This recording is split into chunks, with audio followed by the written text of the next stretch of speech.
Friends, मैं सना फारूकी, आपके accounts और टैली ट्रेनर।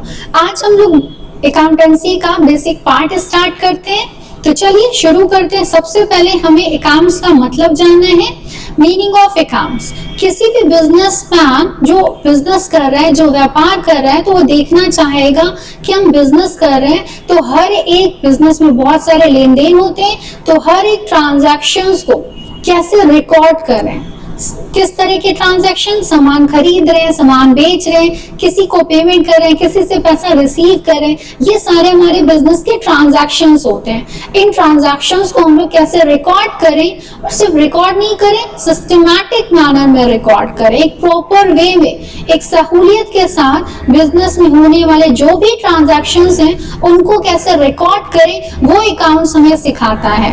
अकाउंट्स के लैंग्वेज में हम लोग कह सकते हैं in a chronological order. Chronological order का मतलब होता है according to sequence of time.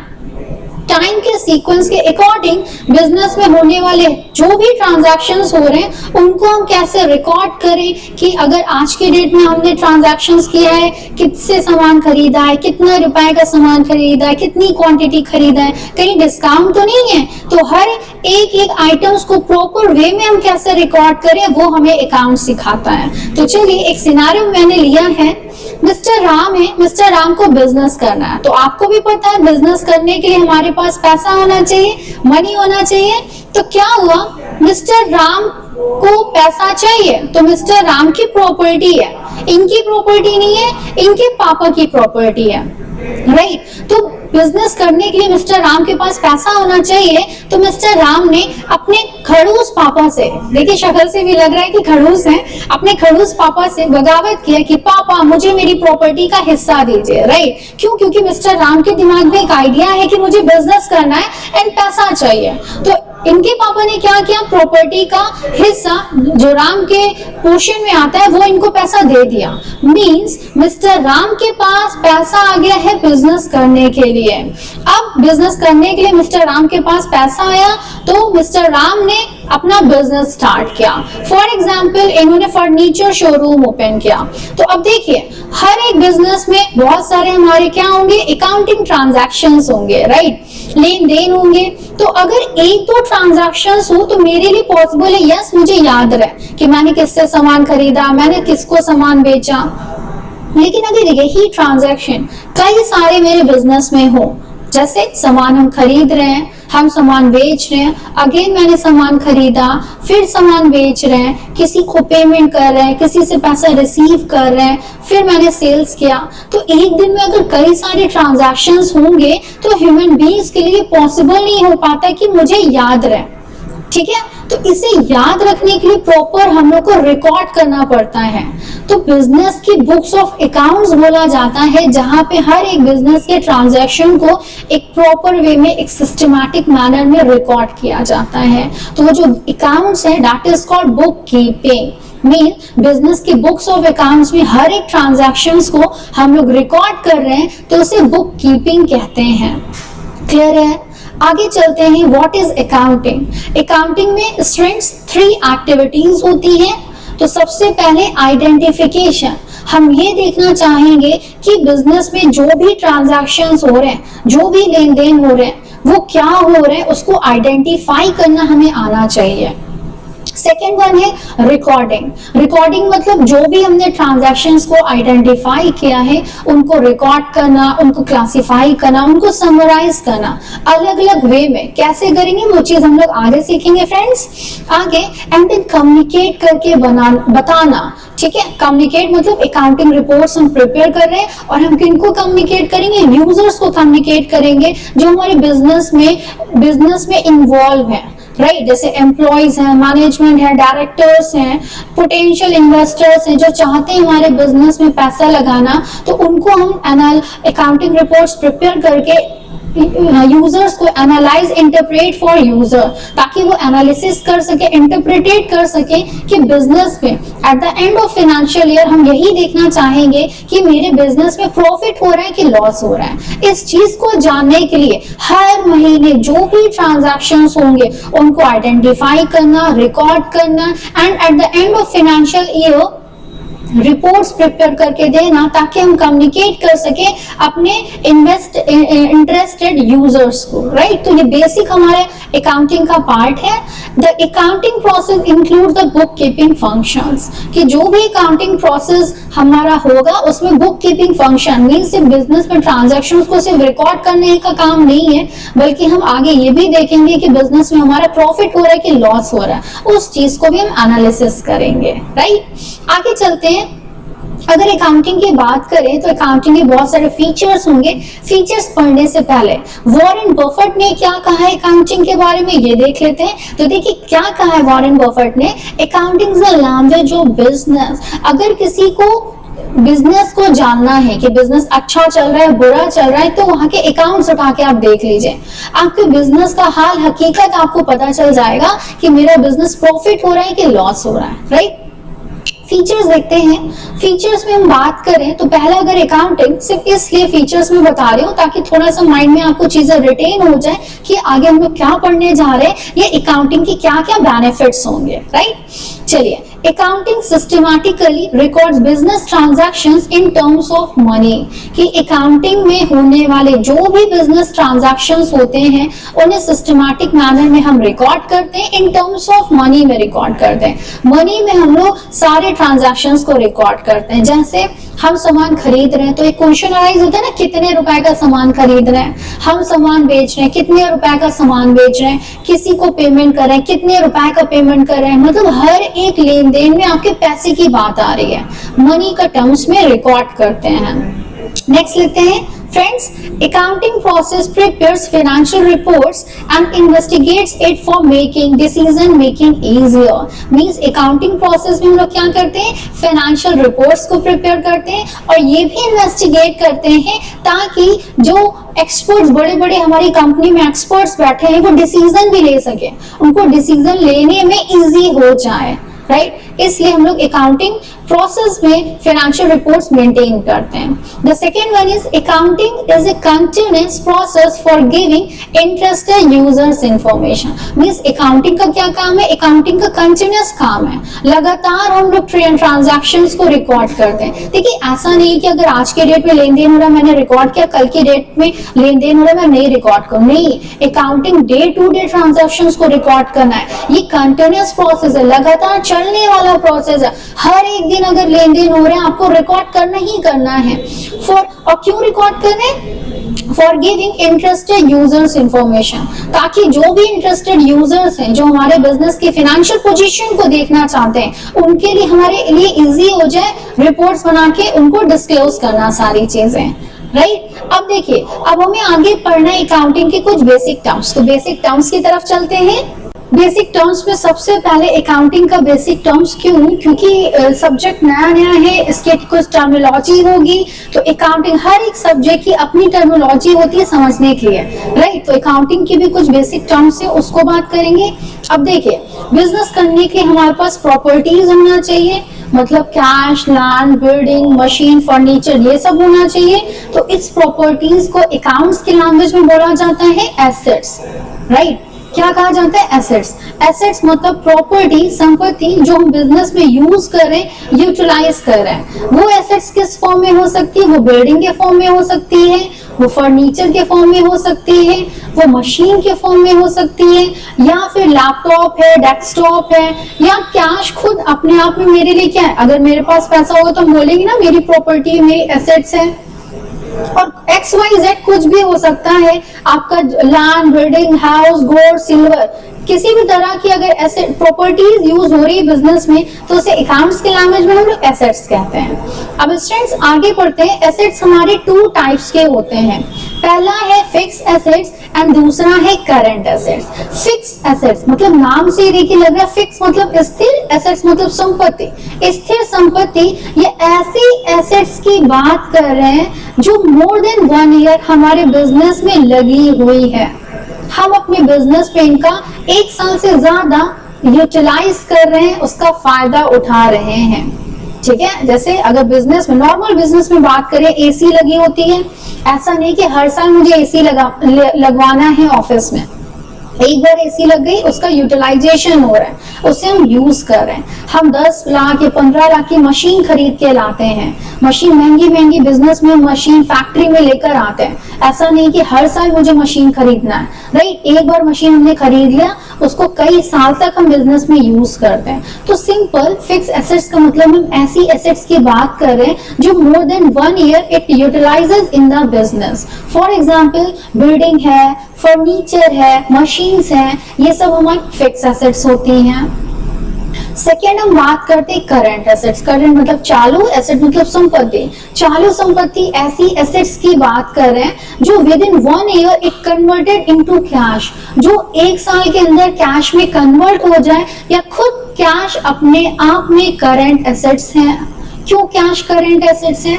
For example मान लेते हैं, अज्यूम करते हैं अगर आपके पास कैश है, राइट, पिंक नोट की 2000 की नोट है आपके पास, अब मॉर्निंग में लेके निकलिए घर से, शाम तक जरूर वो खर्च हो जाएंगे। क्यों? क्योंकि कैश की वैल्यू में वेरिएशंस आ रहे हैं, ठीक है, बढ़ रहा है घट रहा है। तो ऐसे एसेट्स की बात कर रहे हैं जिसकी वैल्यू में वेरिएशंस आते हैं, जो कैश में कन्वर्ट हो जाती है, या खुद कैश अपने आप में करंट एसेट्स कहलाती है। For example stock. स्टॉक मतलब अगर शॉप में, दुकान में अगर गुड्स रखा हुआ है, हम क्या सोचेंगे, जल्दी से जल्दी बिक जाए, बिके तो कैश हमें मिले ताकि फिर हम सामान खरीद के लाएं, फिर बेचें। तो स्टॉक भी मेरे लिए क्या है, मेरे लिए करंट एसेट्स है। बैंक बैलेंस, पैसा हम बैंक में डिपॉजिट करते हैं, विड्रॉ करते हैं, तो ये भी हमारी क्या हो गई, करंट एसेट्स हो गए। क्लियर है कि एसेट्स हमारी 2 तरह की होती है, fix assets and current assets. Fix assets जो 1 साल से ज्यादा हम बिजनेस में यूटिलाइज करते हैं, एंड करंट एसेट जो 1 साल के अंदर कैश में कन्वर्ट हो जाती है। नेक्स्ट आते हैं हम लोग लायबिलिटी। बिजनेस में मोस्ट इंपॉर्टेंट ये कीवर्ड है लायबिलिटी। सिंपल, लायबिलिटी का मतलब होता है रेस्पॉन्सिबिलिटी, जिम्मेदारी। मीन्स अगर आपने किसी से उधार पैसा लिया है या बैंक से लोन लिया है, तो हम लोग क्या बोलेंगे, वो मेरी लायबिलिटी है, वो मेरा दायित्व है, कर्तव्य है, जिम्मेदारी है कि मुझे रिपे करना है। ठीक, तो आगे देखते हैं लोन फ्रॉम बैंक्स। अगर बैंक से या किसी अदर पर्सन, थर्ड पार्टी से मैंने लोन ले लिया है, तो मेरी क्या बनेगी, बिजनेस की लायबिलिटी बनेगी। मेरी रिस्पॉन्सिबिलिटी है कि अगर मैंने किसी से लोन लिया है, उधार पैसा लिया है, तो मुझे पे करना है। The second one is supplier for good supply। अगर सप्लायर से मैंने उधार सामान खरीदा है, तो वो भी मेरी रिस्पॉन्सिबिलिटी है कि मैंने उधार खरीदा है, तो मुझे उसे पैसा रिपे करना है।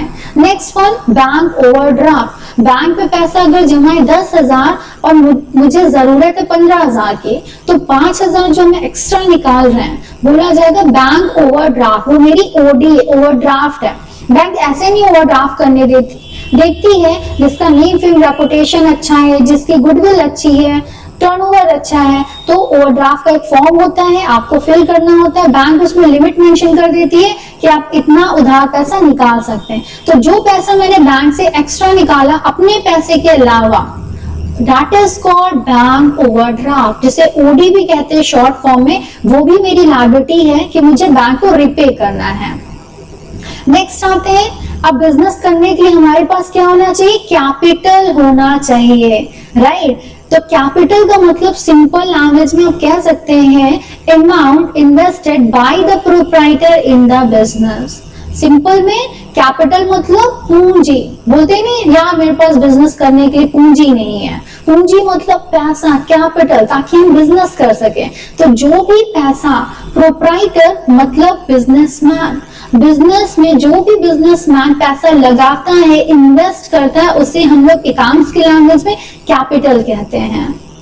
नेक्स्ट आते हैं, अब बिजनेस में बहुत सारे एक्सपेंसेस होंगे, बिना एक्सपेंसेस के पॉसिबल नहीं बिजनेस करना।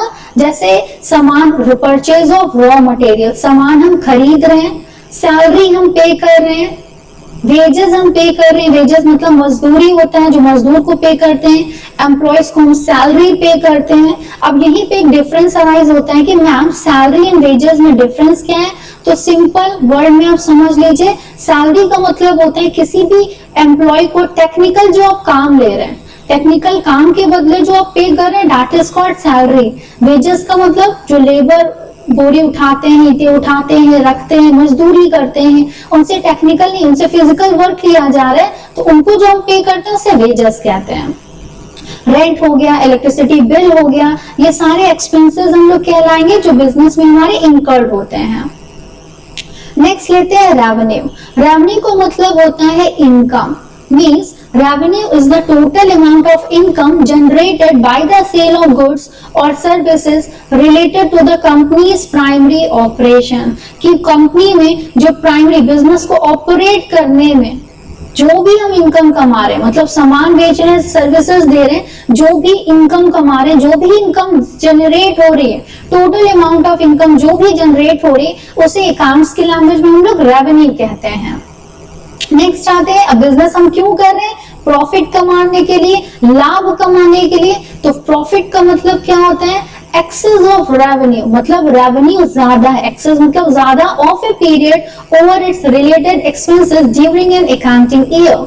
मींस एक अकाउंटिंग ईयर में, एक साल में जितने भी आप खर्च कर रहे हैं, उस खर्च से ज्यादा अगर रेवेन्यू आप कमा रहे हैं, जो एक्सेस आप कमा रहे हैं, दैट इज कॉल्ड प्रॉफिट। वो आपके बिजनेस का प्रॉफिट कहलाता है। और जब बिजनेस में आपको प्रॉफिट होता है तो profit increases the investment of the owners. Profit businessman के, ओनर के जो भी इन्वेस्टमेंट है, जो भी कैपिटल है, कैपिटल को इंक्रीज कर देता है, कैपिटल को बढ़ा देता है। क्यों? क्योंकि बिजनेस में हमारी प्रॉफिट हो रहा है। नेक्स्ट लेते हैं गेन। अब बिजनेस में प्रॉफिट एंड गेन सेम जैसा लगता है कि मैम प्रॉफिट भी गेन जैसा लगता है, राइट? लेकिन यहाँ पे थोड़ा सा डिफरेंस है। गेन में आप ऐसे समझने के कि गेन एक इंसिडेंटल प्रॉफिट होता है जो अचानक से हो जाए, जिसकी उम्मीद आपको पहले से नहीं है। जैसे gain is the profit that arises from events or transaction which are incidental to business। जो बिजनेस में अचानक से हो जाए, ऐसे ट्रांजैक्शन, ऐसे इवेंट से जो प्रॉफिट अराइज हो रहा है, जो इंसिडेंटल हो जाए, जैसे such a sale of fix assets. Fix assets को हम बेच रहे हैं। अच्छा, फिक्स एसेट्स को हम कब बेचेंगे? जैसे मान लीजिए हम 10 लाख की मशीन लाए, अपने बिजनेस में 10 साल तक मैंने इस्तेमाल किया। 10 साल इस्तेमाल करने के बाद उसका स्क्रैप वैल्यू, कुछ कूड़े का भाव बचेगा, स्क्रैप वैल्यू, लोहा, इंजन वगैरह। अब उसको हम लोग क्या कर रहे हैं? उसको हम बेच रहे हैं। तो स्क्रैप वैल्यू उसका 40,000 है, हम उसे 50,000 में बेच रहे हैं, 50,000 में बेच रहे हैं। जो 10,000 ज्यादा में बेच रहे हैं वो हमारा गेन होगा। क्यों? क्योंकि बिजनेस में वो इंसिडेंटल हो रहा है, अचानक से हो रहा है। मैंने 10 साल तक मशीन यूज की तो मैंने कभी नहीं उम्मीद लगाई कि मुझे इसको हम बेचेंगे, स्क्रैप पे ज्यादा करके बेचेंगे तो गेन होगा। तो जो इंसिडेंटल हो जाए वो हमारा गेन कहलाता है। फिर हमारा है winning court. Winning a court case appreciation in the value of an assets. Company में कोई केस हो रहा है, राइट? कंपनी में कोई केस हो रहा है, कंपनी केस जीत जाए तो वो भी हमारा क्या होता है? गेन कहलाता है। Appreciation in the value of an assets. Assets की वैल्यू जो एप्रिशिएट हो जाए, बढ़ जाए, मतलब जिस बिल्डिंग में हम बिजनेस कर रहे हैं, रातों रात उसका लोकेशन वगैरह अच्छा है, उसकी वैल्यू बढ़ जाए तो वो भी हमारा गेन कहलाता है। नेक्स्ट लेते हैं, जरूरी नहीं कि बिजनेस में प्रॉफिट हो जाए, बिजनेस में लॉस हो सकता है, हानि हो सकती है। तो लॉस का मतलब सिंपल, जब खर्चे बिजनेस में ज्यादा हो, over its related revenue, revenue कम है, खर्चे ज्यादा है, तो वो हमारा लॉस कहलाता है। Means loss is the excess of expenses of a period over its related revenue.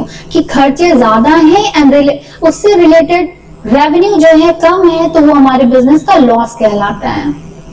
Next friends देखिए, अब हमें अकाउंटिंग सीखना है। बिजनेस में जो भी ट्रांजैक्शन है उसको रिकॉर्ड करना सीखना है। तो देखिए, जिस चीज का व्यापार करें उसे नॉर्मल शब्दों में हम लोग गुड्स कहेंगे, सामान कहेंगे, ठीक? अब गुड्स को गुड्स ना यूज करके हम क्या यूज करेंगे? अगर हम सामान खरीद रहे हैं तो परचेजेस यूज करते हैं। मींस परचेजेस के पीछे क्या छुपा है? गुड्स छुपा है। अगर सामान हम बेच रहे हैं, सेल्स कर रहे हैं, तो सामान बेच रहे हैं तो हम सेल्स यूज करेंगे, मतलब सेल्स के पीछे गुड्स छुपा हुआ है। अगर सामान हमने खरीदा, कुछ डैमेज था, डिफेक्टिव था, हम वापस कर रहे हैं तो परचेज रिटर्न यूज करेंगे। और सामान अगर मैंने बेचा, बिका हुआ सामान मेरे कस्टमर को नहीं पसंद आया, एज पर योर स्पेसिफिकेशन नहीं था, कुछ डैमेज था, डिफेक्टिव था, तो जो भी बिका हुआ सामान वापस आ रहा है उसके लिए हम सेल्स रिटर्न यूज करेंगे। मींस जब जर्नल एंट्री सीखेंगे तो ये कीवर्ड से यूज करेंगे। सामान खरीद रहे हैं तो परचेज, सामान बेच रहे हैं तो सेल्स, खरीदा हुआ सामान वापस करें तो परचेज रिटर्न, एंड बिका हुआ सामान वापस आ रहा है तो सेल्स रिटर्न। ये वर्ड्स हम लोग उस किसके लिए इस्तेमाल करेंगे, जिस चीज का व्यापार करें, गुड्स के लिए। नेक्स्ट आते हैं, अब देखिए अगर हम बिजनेसमैन हैं तो हम क्या करें, हम सामान बेचेंगे अपने कस्टमर को या सर्विसेज प्रोवाइड कराएंगे अपने क्लाइंट्स को। तो जिनको हम सामान बेचते हैं उन्हें नॉर्मल वर्ड में कस्टमर कहते हैं एंड इसको अकाउंट्स के लैंग्वेज में बोला जाता है सन्ड्री डेटर्स। सन्ड्री का मतलब ग्रुप ऑफ कई सारे कस्टमर हो सकते हैं एंड कस्टमर को अकाउंट्स की लैंग्वेज में डेटर्स कहा जाता है। ठीक है, बी साइलेंट हो जाता है, हम लोग डेप्टर्स नहीं कहेंगे इसे डेटर्स कहेंगे। तो मींस जिनको हम उधार सामान बेच रहे हैं अकाउंट्स की लैंग्वेज में उनको सन्ड्री डेटर्स कहेंगे। और देखिए फ्रेंड्स, अगर हमने उधार सामान बेचा है तो फ्यूचर में इनसे पैसा मिलेगा, राइट? और फ्यूचर में पैसा इनसे मिलेगा तो वो हमारे बिजनेस के हो जाएंगे करेंट एसेट्स। याद करिए, मैंने पढ़ाया था ना, करेंट एसेट्स वो एसेट्स होती है जो एक साल के अंदर कैश पे कन्वर्ट हो जाए। अब देखिए कस्टमर भी ऐसा नहीं है कि मुझे एक साल के बाद या 2 साल के बाद पेमेंट मिलेगा।